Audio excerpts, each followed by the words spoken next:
In Staten Island, Lisa works as a kindergarten teacher with her assistant Megan.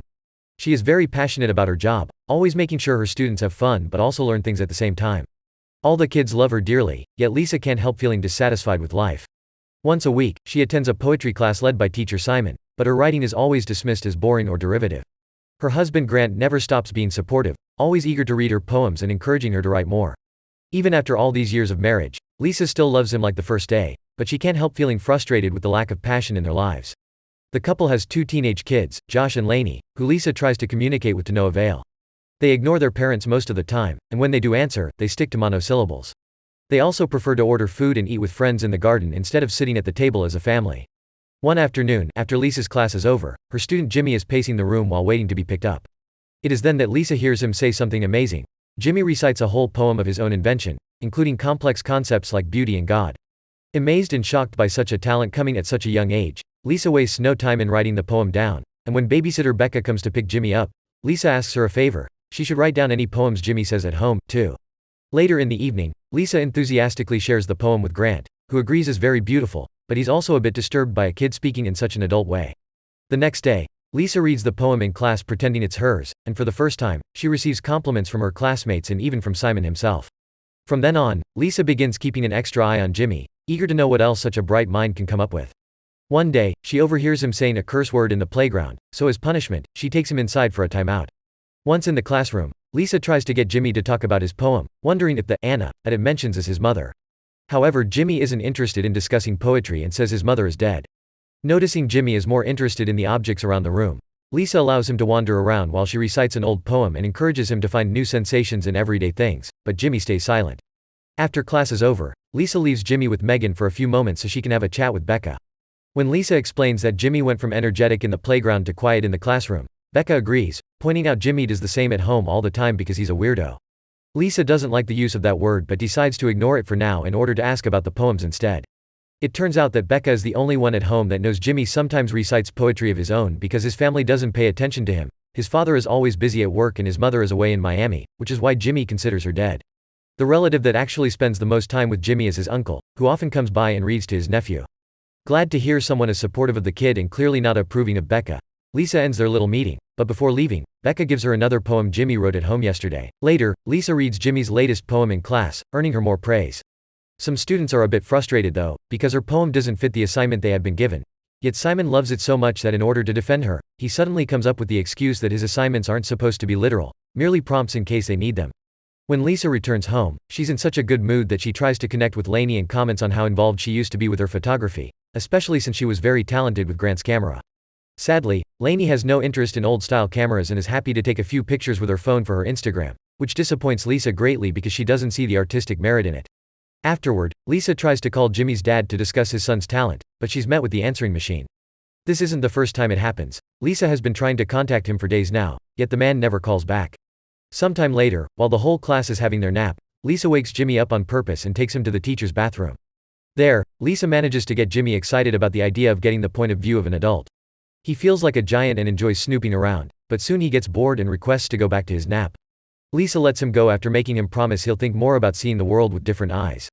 At the end of the day, Lisa's efforts show results and Jimmy recites a new beautiful poem. Although it takes her by surprise, she doesn't manage to write down all of it and Jimmy refuses to repeat it. Megan is nearby as well, but she doesn't pay attention because she thought Jimmy was singing a random song, irritating Lisa with her lack of appreciation for his amazing talent. When Becca comes to pick Jimmy up, Lisa showers her with questions, wondering how many important poetic moments they are missing and if it's Becca herself that tucks Jimmy in at night. This constant questioning is beginning to weird Becca out, but when Jimmy comes out to meet her, she still stays cooperative and asks him to let her know when he has a poem in mind so she can help. Day by day, Lisa's obsession grows bigger and creepier. One afternoon, she manages to arrange a meeting with Jimmy's uncle Sanjay, who works at the local newspaper. Lisa explains how important it is to her to protect Jimmy's talent in a society determined to crush it, accidentally ending with a rant about her own children who won't read and lack curiosity. She also complains about Becca treating Jimmy like a baby and how she is a detriment to the boy's skills.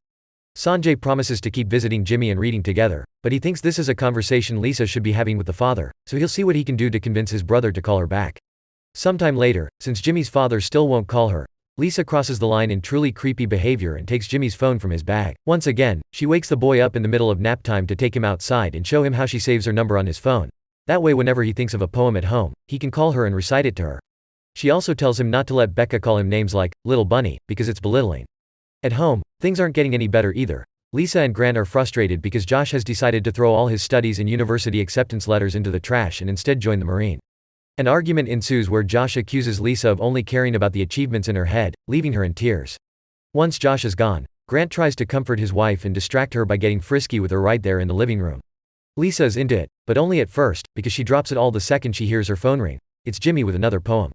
Disappointment takes over Grant when he notices he's being ignored and he just gets dressed again to do something else with his time. The next day at school, Lisa praises Jimmy for his poem but also for calling her. She also takes the chance to share one of her own poems. Jimmy doesn't comment on it, but he doesn't look too impressed. When Lisa returns home later, she's shocked to find her kids are throwing a pool party that includes pot. Furious, she approaches Lainey and makes a scene as she confesses she wishes there was more curiosity and intellectualism in the house. This angers Lainey in return, who calls her mother out for not appreciating the good grades she does get and for pretending to be some high IQ intellectual just because she's taking a poetry class. Then, Lainey leaves her alone, so Lisa retrieves a pack of cigarettes she keeps hidden in the garden and while having a smoke, she calls Jimmy just to say hi. A few days later, Simon calls Lisa to his office to offer more praise for her latest work and to invite her to read some of her poems at a poetry reading event his favorite bar often organizes. Obviously, Lisa accepts before sharing the same poem he read to Jimmy, but Simon isn't as enthusiastic about this one. He begins talking about the visionary writing behind her other poems, which he doesn't know were stolen, and thinking about those gets him so excited that he ends up getting frisky with Lisa right there on the office floor. They have a nice time, but it's obvious that Simon is more attractive to her art than to Lisa herself. Simon's reaction to her poem gives Lisa a lot to think about, and in the end, she decides Jimmy should be the one to recite his own poems in public. When she shares the idea with him, Jimmy accepts, and Lisa begins taking breaks from class to bring Jimmy to the school auditorium so he can practice. In the evening, Lisa finally gets tired of waiting for a call and shows up at the bar where Jimmy's father Nikhil works. Nikhil is happy to hear his little boy is smart, but Lisa pushes for more, explaining his talent needs to be nurtured and that Becca treats him like a dumb puppy. Nikhil understands Lisa's concern and wants to support his son, but he also doesn't want him to become like Sanjay, a failed writer that now barely makes any money correcting spelling mistakes for the newspaper. Lisa offers to babysit Jimmy for a few hours in the afternoon instead of Becca. That way she can stimulate him with the right activities but he still can keep up a normal life the rest of the time, and Nikhil accepts. However, when Lisa brings up the poetry reading on Thursday, Nikhil forbids them from going because Jimmy has baseball practice with his friend that day, and keeping up the normal routine is more important. From then on, Lisa begins babysitting Jimmy and uses the chance to take him to all kinds of interesting places like museums. When Thursday comes, Lisa doesn't send Jimmy to baseball by lying and saying he hasn't been feeling well. Instead, she dresses Jimmy up in an adorable little suit and takes him to the poetry reading. Thanks to all the practice they did, Jimmy shines on the stage and recites his poems without a hitch. When the public asks who wrote them, Lisa admits Jimmy did, not caring that Simon is there. Someone also asks who the Anna in the poem is, and Jimmy explains that she can be anyone you love. In his case, Anna is Megan. Hearing her helper's name instead of her own breaks Lisa's heart and she rushes to the bathroom to have a good cry. Worried about her, Jimmy follows her, but Lisa just asks him to wait outside after expressing how proud she is of him. Once she's taken a moment to put herself together, Lisa leaves the bathroom and panics when she doesn't find Jimmy, but fortunately, he just happens to be sitting with Simon. Her relief is sadly short-lived though, because as soon as he sees her, Simon informs her that she isn't allowed in the class anymore and accuses her of leeching off a child. By the time they leave the bar, it's so late that Lisa decides it's better to take an asleep Jimmy to her own house and let him sleep on the couch. When she gets on her own bed, Grant wakes up and wonders if Lisa's ashamed of her own children, because after she left earlier, Josh confessed she seemed disappointed in them. Lisa swears that's not the case, but the hesitation is obvious. The next day at school, Lisa gets upset as soon as she notices Jimmy hasn't come to class and won't answer the phone either. When a call from his caller ID finally reaches her, it's actually Nikhil on the other end of the line, yelling at Lisa for what she did and informing her Jimmy is getting transferred to another school. Lisa returns to class pretending everything is fine, but only seconds pass before she breaks down and cries in front of all her students. After work, Lisa goes home with a plan in mind. Her obsession is so absurd that it stops her from giving up, but first, she must make amends with her family. She acts extra sweet towards Grant and manages to convince her kids to stay for dinner so they can have a proper meal all together. Lainey apologizes for snapping at her during the party, and Josh tells her all about his progress with the Marine meetings, glad to finally have some support. The next morning, Lisa says goodbye to Grant with more affection than usual before leaving the house with a suitcase in the car. Instead of going to work, she goes to Jimmy's house and follows Nikhil's car to find out which school the poor boy has been transferred to. A few hours later, when Jimmy's class is in the playground, Lisa approaches the back fence to invite Jimmy to come swimming with her, knowing it's an activity he loves. Not only Jimmy accepts, he also tells her he's missed her, which in Lisa's twisted mind means she's doing the right thing. Lisa manages to kidnap Jimmy by teaching him how to unlock the door and together they travel to a beach up north, although Lisa confesses their final destination is Canada. They spend the afternoon having fun together in the water, and Jimmy is having such a good time that he even gets inspired to create another poem. Afterward, they go to a hotel to spend the night. Once Jimmy takes his shower, Lisa goes next, but she barely gets to wash before she hears a weird noise. Jimmy has locked the bathroom door on purpose. Desperate not to lose yet, Lisa tries to bribe him with promises of more fun and ice cream, but Jimmy ignores her and grabs the phone, although he's having trouble using it. There's no getting out of this, so Lisa forces herself to accept defeat and try to end things as smoothly as possible not to traumatize the poor kid. As she cries her heart out, Lisa explains to Jimmy he must dial 911, although he has no trouble using the word kidnapped on his own. Lisa also gives him the hotel name and room number before asking him to tell the cops she isn't armed.